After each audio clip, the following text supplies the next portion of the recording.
और यूपी में चौथे चरण के लिए अब 13 मई को 13 सीटों पर वोटिंग होनी है। जिन 13 सीटों पर सोमवार को वोटिंग होनी है वहां पर शाम 6 बजे ही चुनाव प्रचार थम गया है, क्योंकि 6 बज चुके हैं। ये बड़ी खबर आपको बता रहे हैं। चुनाव प्रचार का शोर थम गया है। चौथे चरण के लिए 13 मई को 13 सीटों पर वोटिंग होनी है और इन 13 सीटों पर सोमवार को मतदान होगा और वहां पर शाम 6 बजते ही चुनाव प्रचार का शोर थम गया। इसका मतलब ये चौथे चरण के लिए अब प्रचार प्रसार नहीं किया जा सकता है। तो आपको ये भी हम बताएंगे, न्यूज़ 18 आपको ये भी बता रहा है कि 13 तारीख को किन 13 सीटों पर मतदान होगा। तो देखिए 13 मई को शाहजहांपुर, लखीमपुर खीरी, धौरहरा, सीतापुर, हरदोई, मिश्रिख, उन्नाव, फर्रुखाबाद, इटावा, कानपुर, कन्नौज, अकबरपुर, ये हम आपको बता रहे हैं कहां पर चुनाव हो रहे हैं और ये भी आपको बता रहे हैं कुल मतदाता कहां पर कितने। ये देखिए फर्रुखाबाद में कुल उम्मीदवार 8 हैं, ये पूरी जानकारी हम आपको यहां पर दे रहे हैं। अकबरपुर में कुल उम्मीदवार 9 हैं, बहराइच में कुल उम्मीदवार 10 हैं।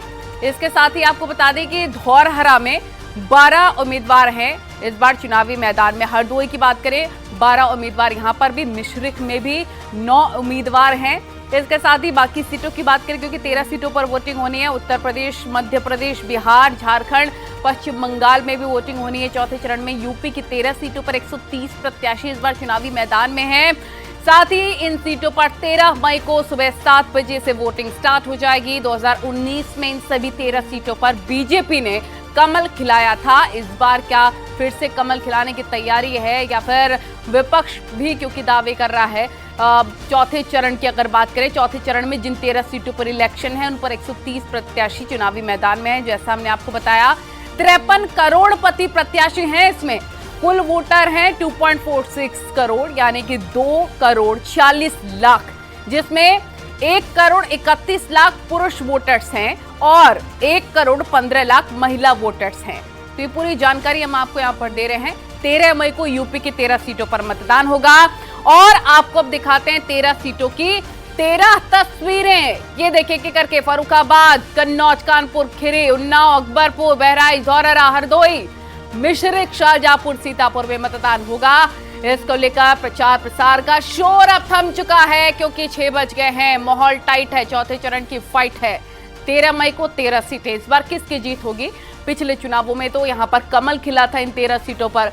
कन्नौज का रण अखिलेश का समीकरण बदलेंगे, ये भी एक बड़ा चैलेंज है। यहां पर समाजवादी पार्टी और बीजेपी के बीच में टक्कर है। बीएसपी ने भी उम्मीदवार उतारे हैं और इसी तरीके से समीकरण बदलते हुए नजर आए हैं। इस बार अखिलेश और राहुल गांधी एक साथ हैं और वहीं पर 13 सीटों की बात करें, इन्हीं 13 सीटों पर 2019 के चुनावों में कमल खिला था।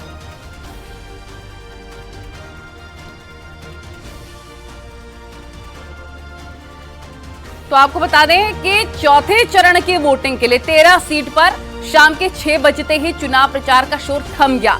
अलग अलग शहरों में मौजूद हमारे रिपोर्टर से जानते हैं वहां का माहौल कैसा है। अमित गंजू कानपुर से लाइव जुड़ गए हैं, मनोज शर्मा हमारे साथ जुड़ गए हैं खीरी से, संदीप मिश्र हमारे साथ सीतापुर से जुड़ गए हैं, देवेंद्र चौहान इटावा से जुड़ गए हैं, लोकेश दुबे कन्नौज से जुड़ गए हैं। लोकेश का सबसे पहले रुख करेंगे। लोकेश, कन्नौज की फाइट भी बहुत टाइट है। 13 सीटों पर 13 तारीख को मतदान होने हैं, जिसको लेकर 6 बज चुके हैं। चुनाव प्रचार का शोर थम चुका है। कैसी तैयारियां हैं 13 तारीख को वोटिंग को लेकर वहां पर कन्नौज में? लोकेश, तैयारियां पूरी कर ली है प्रशासन ने।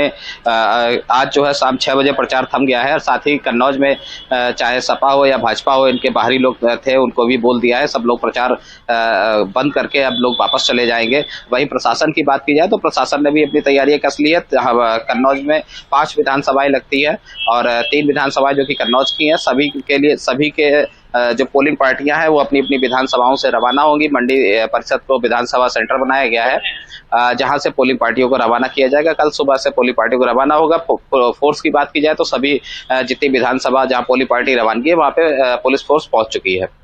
बड़े लड़ाइयां हैं यहाँ पर, सुब्रत पाठक वर्सेस अखिलेश यादव और पिछले चुनावों की अगर बात करें तो यहाँ पर 13 सीटों पर कमल खिला था। अमित गंजू का भी रुख कर लेते हैं, कानपुर से हमारे सहयोगी जुड़े हैं। चुनाव प्रचार का शोर थम गया है। अमित गंजू, जरा वहां की तस्वीरें भी बताएं, क्या वहां का हाल है, कैसी तैयारियां 13 तारीख को वोटिंग को लेकर? देखिए नलिनी जी, मैं आपको बताना चाहूंगा कि कानपुर एक हॉट सीट कही जा रही है आज की डेट में, क्योंकि अगर हम बात करें तो 13 तारीख यानी 13 मई 13 सीटें, और उसके लिए अब 6 बजे प्रचार पूरी तरीके से थम गया है। जिन लोगों ने यहाँ एड़ी चोटी का बल लगाया है उन दो पार्टीज में एक बीजेपी है और उसके बाद अलायंस है, क्योंकि कानपुर में जहां एक और भाजपा प्रत्याशी के समर्थन में नरेंद्र मोदी ने यहां रोड शो किया, उसमें मुख्यमंत्री मौजूद थे, तो मुख्यमंत्री ने इसके अलावा कानपुर में एक सभा की और झिंझक में भी की, और आज भी उनकी कानपुर में एक सभा थी। वहीं अखिलेश यादव ने और राहुल गांधी ने भी यहाँ एक जनसभा की। यानी कानपुर की सीट पर ये 2 सीट यहाँ से जुड़ी हुई है, कानपुर नगर की और अकबरपुर की। कानपुर नगर की अगर बात की जाए तो कानपुर नगर की पूरी सीट यहाँ, ये दोनों सीटें बीजेपी के पास है, और अगर इस ओवरऑल 2019 की बात की जाए ये 13 सीटें भारतीय जनता पार्टी के पास थी, यानी कमल खिला था। अब टक्कर कैसी होगी देखने ले। इन सबके बीच प्रशासनिक अधिकारियों ने अपनी पूरी कमर कस ली है। यहाँ के 128 होटल्स की लिस्ट बनाई गई है और उनके मैनेजर्स को साफ कह दिया गया आज के बाद ऐसा कोई आउटसाइडर नहीं आएगा जो किसी पॉलिटिकल पार्टी का ऐसा, और इन पर पैनी नजर रखी जाएगी और इनके सीसीटीवी कैमरा फुटेज का भी विशेष ध्यान रखा जाएगा। यानी कहीं ना कहीं शहर के अंदर अब चप्पे चप्पे पर पुलिस का डिप्लॉयमेंट है। एलआईयू के 130 से ज्यादा कांस्टेबल्स लगाए गए हैं और कमिश्नर अखिल कुमार ने जोन्स के जो डीसीपी हैं, यानी 5 जोन्स में इस कानपुर शहर को बांटा गया है, क्योंकि कानपुर के अंदर ही अकबरपुर आता है और कानपुर के अंदर ही कानपुर की लोकसभा है, और उसमें विधानसभाओं वाइज एसीपीज को लगाया गया, यानी सुरक्षा के भी पुख्ता इंतजाम किए गए। अब जब 13 को सुबह 7 बजेगी तब हलचल और तेज देखने को मिलेगी, और नेताओं ने कितना पसीना बहाया है उसका परिणाम 4 को पता चलेगा। ऑल राइट, मनोज शर्मा का रुख कर लेते हैं खीरी से जुड़े हुए। मनोज, बहुत जरूरी हो जाता है जनता को ये भी बताना कि मुद्दे वहां के क्या हैं और किन मुद्दों पर इस बार चुनाव हो रहा है। खीरी की स्पेशली बात करें तो मनोज जरा बताएं वहां के मुद्दे क्या हैं, जनता कितनी उत्साहित है 13 तारीख को वोट कास्ट करने के लिए? बिल्कुल, मैं बता दें तो लखीमपुर खीरी में 2 सीटें आती हैं, एक लखीमपुर खीरी है और एक धौरारा है। ये लगातार 2 बार से भारतीय जनता पार्टी के पास है। खीरी सीट की अगर बात करते हैं तो खीरी पे केंद्रीय गृह राज्य मंत्री अजय मिश्रा टेनी लगातार 2 बार से काबिज हैं। वहीं धौरारा की अगर बात करते हैं तो राष्ट्रीय उपाध्यक्ष रेखा वर्मा लगातार धौरारा से काबिज है। इस बार चुनाव को लेकर अगर बात करते हैं तो लखीमपुर खीरी एक बड़ा जिला आता है जिसपे नेपाल की सीमा भी जुड़ती है, 120 किलोमीटर की नेपाल की सीमा है। और अगर लखीमपुर खीरी की बात करते हैं तो ये किसान बाहुल है, इसको चीनी का कटोरा भी कहा जाता है। इसको लेकर लोगों यहाँ के किसानों की गन्ने के भुगतान को लेकर भी समस्या रही है। यहाँ पर जो प्रमुख 2 नदियाँ हैं शारदा और घाघरा, इसको लेकर बाढ़ की भी समस्या बनी हुई। पिछले कई दशकों से इस इलाके में बाढ़ रहती है। हालांकि कुछ पिछले वर्षों में बाढ़ में इनकी सुधार भी आया है, लेकिन फिर भी एक बड़ा मुद्दा बन के बाढ़ यहाँ आती है। स्वास्थ्य और शिक्षा का भी मामला मुद्दा आता है। इस बार की सरकार ने लखीमपुर खीरी में एक मेडिकल कॉलेज को भी बनाया है जो अब बन के कुछ ही दिनों में चालू भी, उसका उद्घाटन भी हो जाएगा। स्वास्थ्य को लेकर भी लगातार यहाँ की समस्या रही है। अगर अब चुनाव प्रचार आपके साथ कुछ लोग भी हैं, जरा उन लोगों से भी हमें बातचीत करें, उनका क्या कहना है, क्या सोचना है, क्या मुद्दे हैं, जरा बातचीत करें।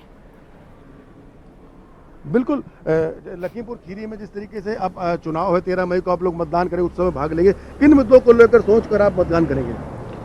मुद्दा यही है कि हम लोग किसान आदमी हैं, गन्ने का भुगतान होना है जो कि अभी तक नहीं हो पाया है। कई ऐसे बड़े मुद्दे हैं जो लखीमपुर खीरी वासियों के लिए जो है नहीं हो पाए हैं। विकास तो हुआ है, चलो ठीक है, मोदी सरकार ने किया है, अच्छे विकास किया, आवाज़ भी दी है, सब कुछ दिया, लेकिन किसानों के हित में यहाँ कोई ऐसा काम नहीं हुआ जो हित में वोट करा जाए। लखीमपुर खीरी में अगर बात करते हैं तो 11 प्रत्याशी हैं इस बार।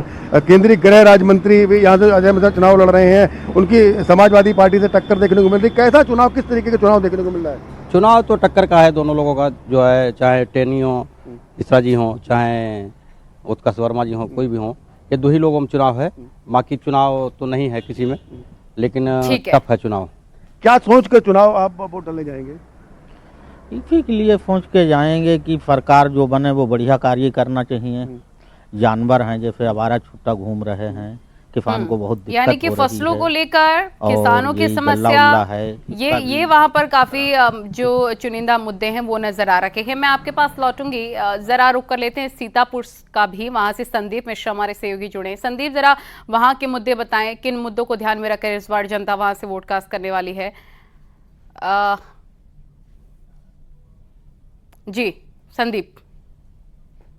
यहाँ पर जो कन्या महाविद्यालय बनकर तैयार खड़ा हुआ है वो लेकिन अभी तक का चालू नहीं हो पाया हुआ है। इसी के साथ में सीतापुर की जाम की समस्या है। जाम की समस्या के अलावा और जो दूसरी प्रमुख समस्या है, जो यहाँ पर जो फैक्ट्रियां हैं, वो जो फैक्ट्रियां बंद चल रही हैं, उनको लेकर भी कई बार लोगों ने, सीतापुर जनपद के जो बासिंदे हैं, उन्होंने कई बार यहाँ पर गुहार लगाई है, लेकिन अभी तक का वो फैक्ट्रियां चालू नहीं हो पाई हैं। जैसे दरी फैक्ट्री हो गई, मूंगफली फैक्ट्री कारखाने हो गए हैं। सीतापुर का जो एशिया सबसे बड़ा प्रसिद्ध एशिया था, जो प्लाईवुड फैक्ट्री थी, वो भी बंद हो चुकी है। अगर हम बात की जाए तो जो ट्रामा सेंटर है वो भी बनकर खड़ा हुआ है, लेकिन अभी तक का उसमें किसी भी डॉक्टर की पोस्ट तैनाती नहीं की गई है। ऐसे तमाम ऐसे मुद्दे हैं जिनको लेकर जो है 13 तारीख को यहाँ पर जनता जो है मतदान करेगी। अगर हम यहाँ पे मतदाताओं की बात करें तो करीब यहाँ पर जो है काफी मतदाता जो है उनको जो मुद्दे हैं उन मुद्दों को लेकर जाएंगे। ऐसा हम अगर बात के प्रत्याशियों की बात करें तो सीतापुर से भारतीय जनता पार्टी ने राजेश वर्मा को एक बार फिर से चुनाव में मैदान में उतारा है, क्योंकि राजेश वर्मा यहाँ के 4 बार के सांसद रह चुके हैं, जिसमें से 2 बार वो जो है बसपा से सांसद चुने गए थे और 2 बार भारतीय जनता पार्टी के कमल से सांसद चुने गए थे। अब अगर सांसद जो है यहाँ पर जीतते हैं तो उनकी यहाँ पर तीसरी बार हैट्रिक होगी, जो कि यहाँ पे कांग्रेस की जो राजेंद्र कुमारी वाजपेयी थी, अभी यह इतिहास जो है सिर्फ कांग्रेस की राजेंद्र कुमारी वाजपेयी ने ही बनाया है, जो 3 बार लगातार एक ही पार्टी से हुई थी। अब चूंकि अब मौका मिला है राजेश वर्मा को, क्या वो अब देखते हैं कि क्या वो यहाँ पर हैट्रिक लगा सकते हैं। वहीं अगर विपक्षियों की बात की जाए तो यहाँ पर गठबंधन से राकेश राठौर हैं, जो कि पूर्व के विधायक हैं और भारतीय जनता पार्टी से वो विधायक चुनकर आए थे, लेकिन उन्होंने इस्तीफा दे दिया था। वहीं अगर बसपा की अगर हम बात करें तो बसपा से महेंद्र सिंह यादव हैं, यहाँ पर वो भी भारतीय जनता पार्टी के विधायक थे, बिस्वा से विधायक थे, वो भी पार्टी छोड़ के अब उन्होंने बसपा से चुनाव लड़ने का बनाया। तीनों अगर हम बात करें तो तीनों ही जो यहाँ प्रत्याशी है वो भारतीय जनता पार्टी के हैं, लेकिन जो यहाँ पर कांटे की जो टक्कर देखी जा रही है वो भारतीय जनता पार्टी और गठबंधन के जो राकेश राठौर है, इन तीनों के बीच में दोनों के बीच में कांटे की टक्कर चल रही है, नेट टू नेट फाइट चल रही है। हाँ, और दोनों ही प्रत्याशी जो है एड़ी चोटी का जोर लगाए हुए हैं। राजेश वर्मा जहां अपनी हैट्रिक लगाने के लिए तैयार है, लोगों के बीच घर घर जा रहे हैं। चौथे चरण का जो चुनाव होना है 13 तारीख को, उसके लिए आज शाम से चुनाव प्रचार बंद हो गया है। अब लोगों का सिर्फ जो अगर देखा जाए तो वो सिर्फ घर घर जाके लोगों से संपर्क कर रहे हैं और चुनाव प्रचार के अपनी जीत अपने पक्ष में वो मतदान करने के लिए लोगों से बात जा रहे हैं। लेकिन कहीं ना कहीं देखा जाए जो सीतापुर के अंदर जो अभी मतदाताओं से बात हुई है, उनका कहीं ना कहीं कहना है कि जिस तरह से महंगाई अपने चरम पर है, उस महंगाई को लेकर भी वो मतदान को अपने जहन में रखते हुए मतदान करेंगे। कुल मिलाकर यानी कि अलग अलग जगहों पर अलग अलग मुद्दे हैं, कहीं फसलों को लेकर, आवारा पशुओं को लेकर, किसानों के भी मुद्दे हैं, वहीं पर महंगाई भी एक प्रमुख मुद्दा है और इसके साथ ही बेरोजगारी को लेकर भी लोगों ने बात की है। इटावा का भी रुख कर लेते, वहां के समीकरण कैसे, वहां के मुद्दे क्या हैं, बताएंगे देवेंद्र चौहान। जी देवेंद्र। बिल्कुल, जिस तरीके से इटावा की बात की है, इटावा जिला खुद 2 हिस्सों में बटा हुआ है। जसवंत नगर सीट है वो मैनपुरी में आती है, जबकि इटावा की अगर सीट की बात की जाए तो इसमें औरैया और कानपुर देहात भी आता है। 3 जिलों में मिलकर ये लोकसभा की सीट है जो बनती है। 5 विधानसभाएं हैं यहाँ पर और 17 लाख से ऊपर यहाँ पे वोटर है। अगर उसकी बात की जाए तो भारतीय जनता पार्टी से रामशंकर कठेरिया हैं, जितेंद्र दोहरे जो सपा से हैं। तो इस तरीके से जो एक दोनों प्रत्याशियों ने अपनी पूरी ताकत झोंक रखी है। वहीं बसपा भी अपना जो है, चूँकि ये एससी सीट है, रिजर्व सीट है, तो इसको लेकर जो तीनों पार्टियों ने अपनी ताकत झोंक रखी है। वहीं समाजवादी पार्टी फिर से इसको कब्जा करना चाहती है, चूँकि यहाँ पे बीजेपी का 2 बार से कब्जा है और इस सीट पे फिर से कब्जा करना चाहती है, जिसको लेकर डिम्पल यादव खुद जनसभा को संबोधित कर चुके हैं। उसके अलावा शिवपाल यादव, रामगोपाल यादव अपनी ताकत झोंक चुके हैं। वहीं अगर बात की जाए भारतीय जनता पार्टी की तो प्रधानमंत्री इटावा में जनसभा को संबोधित कर चुके हैं। इसके अलावा अगर बात की जाए तो तमाम बीजेपी के बड़े नेता यहाँ पर जनसभाएं कर चुके हैं और साथ ही रामशंकर कठेरिया को जिताने की अपील कर चुके हैं। में ही जब प्रधानमंत्री नरेंद्र मोदी ने सभा की थी तो उन्होंने कहा था कि मुलायम सिंह यादव ने कहा था संसद के अंदर कि एक बार फिर से प्रधानमंत्री पीएम मोदी को बनना चाहिए। आप